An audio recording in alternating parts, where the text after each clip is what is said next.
you have to follow precedents. Well, if we follow precedents, it says I should still be a slave. That's precedents. And I think you have to remember the mentality. We'll get to due process in a second about in the court, in the laws, but the bigger issues are societal. I think Attorney O'Neill and I was talking about with these Confederate statues. It's one of the only things in the world. I mean, it's so ironic that you have people who want to celebrate the ideals of the losing side.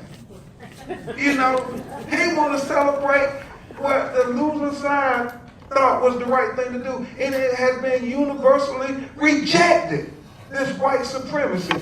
But yet, they keep trying to celebrate it. I think the funny analogy, Chris, was the one about, this is like in New England, them wanting to celebrate the Atlanta Falcons who lost the Super Bowl last year. You know, building a statue of their quarterback, Matt Ryan. He's the loser.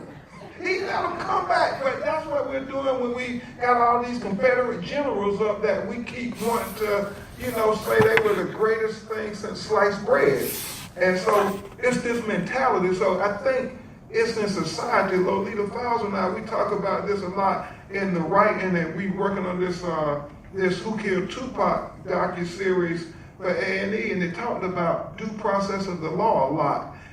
Remember, due process of the law is simply the fair administration of justice. That is, whatever you do for one party, you're supposed to do it for the other party. It doesn't matter how rich they are, how poor they are, if they're a corporation, if they're a government agency, if they're a regular citizen. Due process of the law is this catch-all phrase of the 14th Amendment that says it has to be fair. And what we see in America is we hardly never get due process of the law. It is one of those situations where it doesn't matter that Tupac was one of the most well-known rappers in the world, one of the most famous individuals in the world. He was still a young black man. And due process doesn't start when we get to the courtroom. Due process starts on the street level with the police gathering the evidence. That's due process of the law, making sure you give a fair investigation, that you give the right stuff to the prosecutor to bring the charges, that the prosecutor do whatever he would do to little Junebug and little Shaniqua, that he's going to do it to little Becky and little Billy. That's what we call due process of the law in layman's terms. So you fast forward that and you think about this concept of it's not happening in the courts. So how can we change it in society? I believe we have to attack it, and that's why I'm doing a lot of this stuff in TV these days, because I'm starting to think law and order controls how a lot of people think in the courtroom. I mean, TV, Malcolm X said it best, TV is one of the most powerful drugs ever created. I mean, it can affect how you think, and you don't even know that you thinking this crap. It's in your subconscious. So, you know, law and order and forensic files, all this stuff, the cop is always right, and the definition of justice is to lock them up and throw away the key. I'm doing this television series for TV1 called Evidence of Innocence, about wrongfully incarcerated individuals that have been exonerated by clear and convincing evidence and DNA evidence, mostly black and Hispanic people. No surprise there, right? And so it is believed by the Innocence Project that there are over 100,000 people sitting in prison in America who are completely innocent. I mean, completely innocent. Just happen to be at the wrong place, the wrong time, in the wrong race. That's the only crime that they can get on them. And so we have to keep putting this in their head, that the police wasn't always right. We got to have this on TV showing that, hold on, when you're in that courtroom, I want you to think about an episode of Evidence of Innocence and don't be so quick to convict, because right now, law and order, you know, I'm a cynic. You get jaded after a while, you were like, damn, the police and the prosecutor are always right. The little black people was always wrong. Because that's what they put in your head. if you watch it. But we gotta say, hold on, that's their story. We gotta tell our story. We know our people, and we know their character. And think about this: 7% of America are black men. How is it that black men can make up almost 50% of death row? Either you got to conclude one or two things.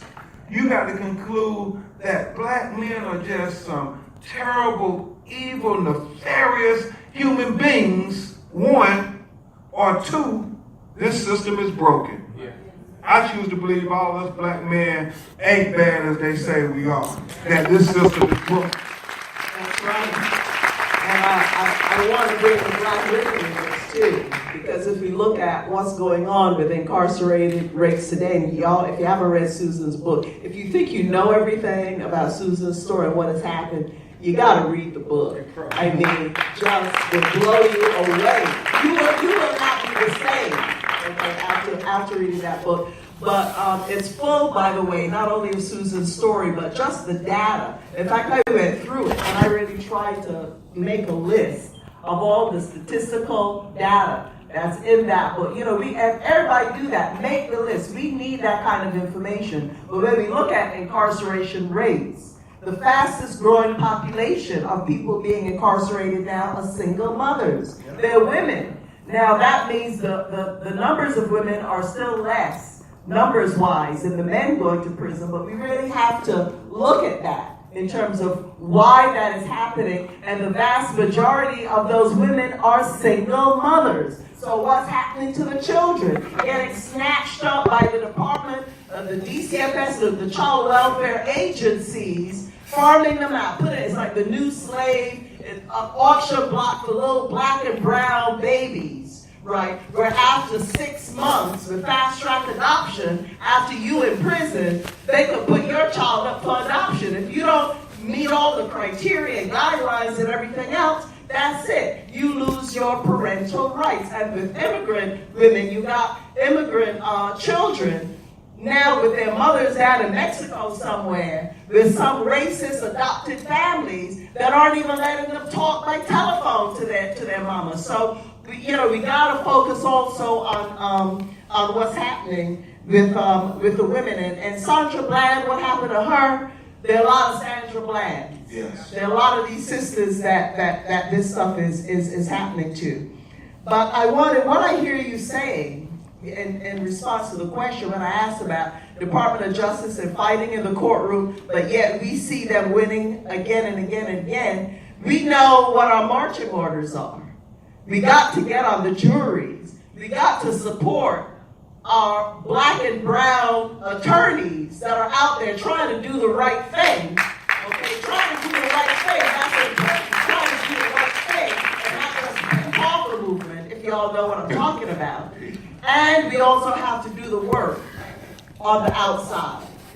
And the New Way of Life is Susan's work in that. Is that kind of I think that where you're coming from with all of that? But we still gotta go complain to the Department of Justice, you think, even though it's Jefferson's Sessions. That's what I was going to say. You have to make a record no matter what, so you can provide the historical evidence, the historical data. And I don't want to say it's just black and brown attorneys. There's a lot of good white attorneys who I work with who are fighting harder than some of us. It's moral-minded people who say we're going to choose to be good over being evil, because it's a choice. I was listening to Martin Luther King's speech. We were there filming in Atlanta, and it was interesting to me. Dr. King said, we cannot let them say that when we are protesting for civil rights and for human rights and social justice,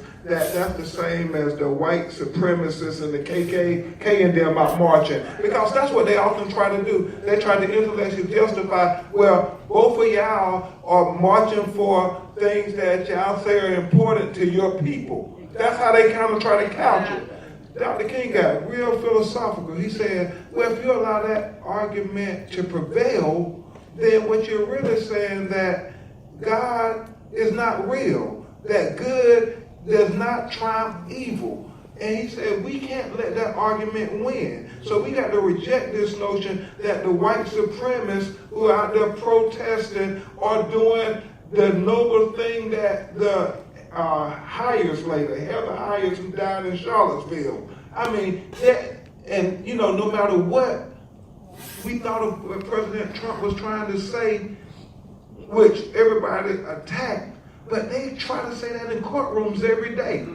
I mean, they try to say that, hold on, the KKK is doing nothing more than what Black Lives Matter is doing. And I keep scratching my head, I say, hold on. Black Lives Matter marching and saying, quit killing us. They're not marching to say that one race is superior to another. How do you equalize that and say they're the same? They are not the same. And we have to not let them advance that argument. We have to stand up and document it. Our associate, you would ask them what the marching orders are?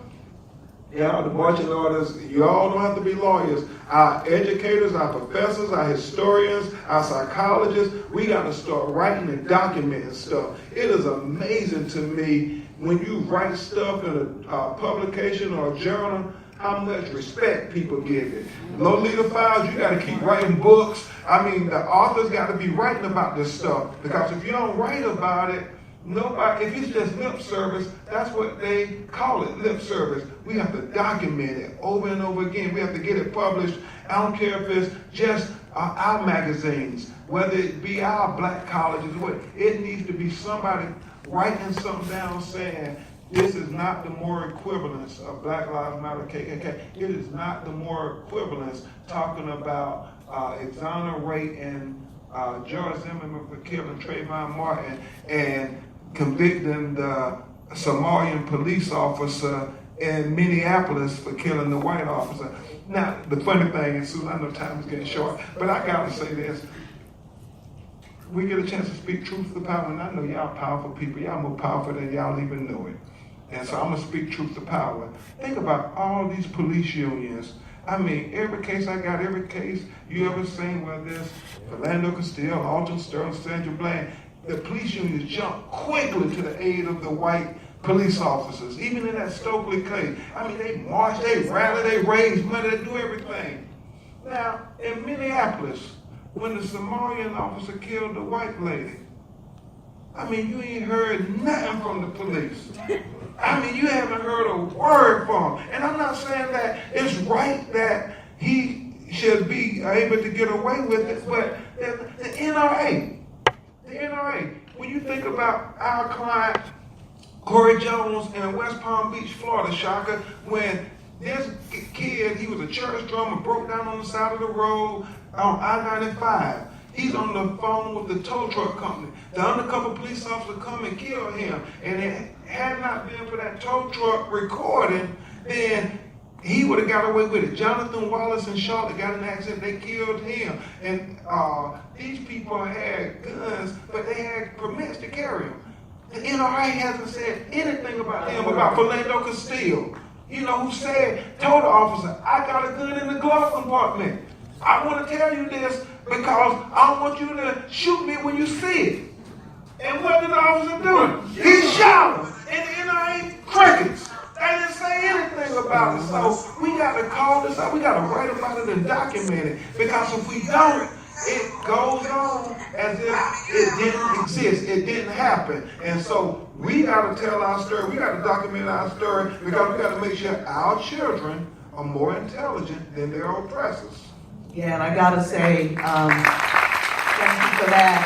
And support our black and brown journalists and media too. I gotta put that out there. Right. We want to have some time for some questions from the audience. So one last round here, and then we'll open it up because you have police officers in your family. I have police officers in my family.